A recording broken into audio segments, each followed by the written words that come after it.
living on a higher plane right now is really, really hard. I get it. You know, all these rabbis are talking about getting ready, being spiritual for Rosh Hashanah and Yom Kippur. And you're thinking like, I'm just trying to survive right now. Today I'm going to give you 3 tips, 3 easy things you can do to make sure that you're spiritually ready for Rosh Hashanah and Yom Kippur despite the craziness going on right now.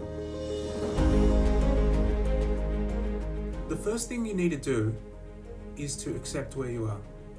You know, if you call a taxi company back in the day and then they would ask you, where do you want to be picked up from? Well, if you didn't know where you wanted to be picked up from, or worse, you couldn't accept where you were and therefore you couldn't tell them, so they would say to you, I'm sorry, I can't pick you up from where you are. If your next step in looking after your family is to not kill your own children, then that's where you are. Accept it and we'll move from there. Hashem put you in this situation. He knows you're here. And he's all right with that right now. Part 2 is to ask, what have I learned? Now, it's a foundational Jewish idea that every moment of your life is meaningful.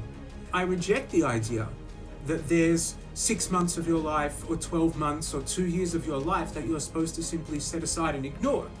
As if Hashem didn't really plan those, they were just a blip and you're supposed to block them from your mind. That being said, when we talk about learning new things during COVID, I'm not talking about like the guy who on the internet goes, well, I learned Spanish, and another guy goes, I taught myself classical guitar. And you're like, shut up, I'm not there right now. Elul's supposed to be a month of introspection. If you are healthy enough to take a moment and journal, what have I learned during COVID? You know, what have you learned about what's most important to you in life?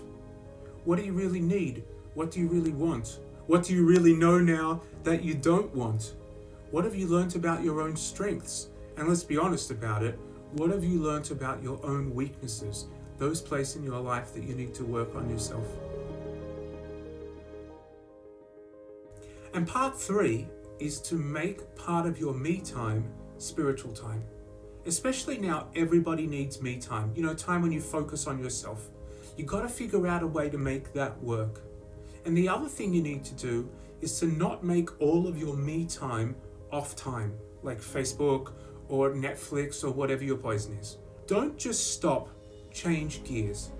And what I mean by that is we can't know any of the externals coming up in the next year. But you can ask, who do I want to be in the next year, regardless of those externals? What do I want my relationship with Hashem to look like? Where do I want to grow? What do I want to work on in that relationship? How are we going to get closer over the next year? With my family and friends, what do I want to grow in those relationships? How am I going to do that? Who are the people I'm going to work with this year? And what are my goals for those people? And the last piece is to ask yourself, how do I want to relate to myself this year? Those 3 pieces, which are the main 3 relationships that we have in our life with Hashem, with others, and with ourselves, are still in our control.